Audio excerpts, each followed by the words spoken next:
Yeah, indeed. Well, from designer clothes to designer gardens, the man next to me knows all about that. He can design among the best in the world. Mr. Ben Getz from Urban Harvest, always good to see you. Good to see you I've too, learned so Kataka. much from this guy when it comes to keeping your garden looking healthy. And I mean, look at this. Absolutely amazing. But it is the season, it is summer, and people are looking at lovely fresh fruit, especially strawberries. Yes. And we're going to talk about them today and how to plant them, how to maintain them. Let's start first. Is it the right kind of season now to be planting strawberries? You can plant strawberries all year round. The best time, however, is sort of just before winter, so March to May. Yes. Because they're actually starting to fruit now, as you can see here. They're little baby fruit starting. So it would have been best to plant them out much earlier. Yeah. But you can really plant them throughout the year. Okay, so they're not really fussy growers. They're all year round kind of plants, yeah? Yes, as I said, fruiting sort of spring to summer, but you can plant them all year round and they're not very fussy.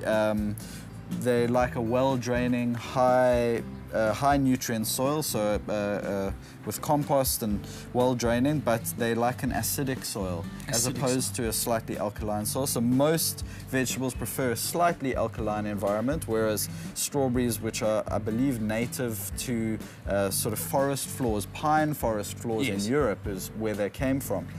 So they really like pine needles, for example. Yeah. Tell me about where you plant. Do you start them off like this in a small little pot plant and then transfer them to your garden? How would you go about doing that? Well, this is a good example. I mean, if you have a friend that has strawberries, or if you already have strawberries, what they're going to do is they're going to split. This started as one strawberry. There's about, well, I can see 3 main strawberry plants. What you actually want to do is split them. Okay. So there's one strawberry plant. See, they're very hardy. You don't even need to be very careful. You just kind of just rip them apart, really. Well, I've been doing this a while, so one does need to be careful. You don't want to damage the roots too much. So you've got 3 strawberry plants. So what you want to do is, in that time, round about April, as I said, March to May, you want to be splitting strawberries and then spreading them out in the garden. Here, for example, we've got about 6 or 7 strawberries in the planter. So they've been spread out. They've been split and planted.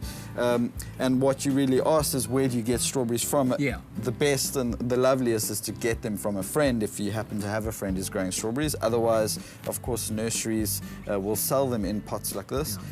It's amazing to see them like this because, you know, when you think of strawberries, you think of this lovely red fruit, but then you see it like that and it's quite bizarre to imagine that it starts off like that. Tell me about companion planting.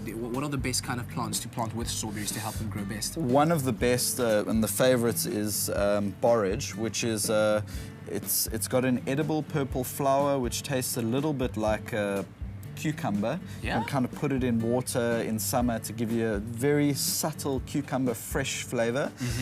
It's a really good companion for strawberries, and also it can be used to make a liquid fertilizer for the garden, simply by putting in water, letting it decompose over a week or 2, and then spreading it all over the garden as a liquid fertilizer. So borage is a good one to have in the garden anyway, but as I said, definitely increases the production and improves the flavor of the strawberries. Cool. So from here, how long should we wait until it gets to its fully grown stage? This is a couple of weeks, really. Yeah, this is pretty close. Good water, good sun, and it'll get there. Absolutely, and thanks for pointing that out. Sun is absolutely essential. So they actually grow very well. The foliage will grow very well, even in a shady area. As I said, they were native to forest floors. But if you want good fruit production, you need as much sun as possible. Ben, as always, thank you very much. Great pleasure. Love learning from this man, Ben Getz from Urban Harvest. Well, now that we know how to grow our strawberries, let's see how we cook with them.